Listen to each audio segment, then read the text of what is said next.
remember the day I first saw it, the painting. It was tucked away in the corner of a dusty gallery in downtown Boston, the kind of place that smelled faintly of varnish and old wood. The artist's name was long forgotten, the signature nothing more than a squiggle at the bottom.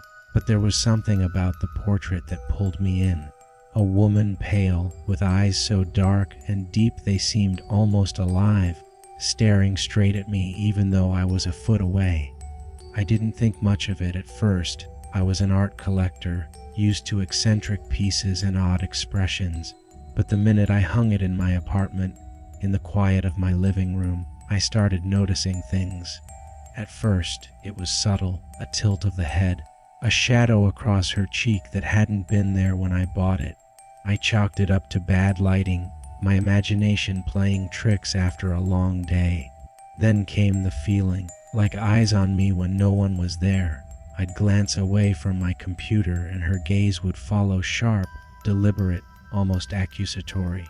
My friends thought I was joking when I told them, laughed nervously, saying I had too much coffee or too little sleep. But the camera footage I set up one night told a different story. In the glow of the dim living room, the figure in the painting had shifted, her head now slightly to the left, eyes focused directly on the empty chair across from it. My stomach sank. I felt watched, like I had walked into a room and someone was studying me silently, judging, waiting. Days passed, and the changes grew more pronounced. Her hands, once resting gracefully on her lap, seemed now to reach forward, subtle yet unmistakable. And the eyes, God, the eyes. They followed me into the kitchen, into the bathroom, even when I closed the door at night. Behind the thin wooden barrier I told myself was enough. I tried everything, moving the painting, covering it with sheets, even taking it back to the gallery. Each time, when I returned home, it was back, exactly where I had left it, the gaze waiting, unblinking. I started seeing her everywhere, in reflections in the corner of my vision, always just out of full focus, teasing me with glimpses of movement.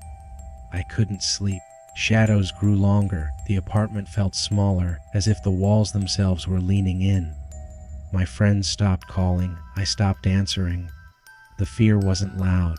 It was quiet, a creeping, patient terror that settled in your chest and made every breath feel heavy. Then one night, I woke to the sound of soft footsteps across the hardwood floor, slow and deliberate, though I lived alone. I held my breath, waiting, listening. The footsteps stopped in front of the painting, and in the faint glow of the streetlight through the window, I could swear I saw her lips move. A whisper, almost inaudible, but clear. Finally, that was the night I realized it wasn't the painting I had bought, it had bought me. Every brush stroke, every shade of color, was a trap, a tether linking me to her world. I tried to sell it, give it away, burn it even, but nothing worked. Every attempt ended the same way. The painting returned, always in my apartment, always watching. Now I sit across from it, writing this in the hope someone will believe me before it's too late. Her eyes are heavier today, darker, as if she knows I've noticed, and the corner of her mouth curls just slightly, the faintest smirk, like she's waiting for the next part, when I can no longer resist, when I can no longer escape.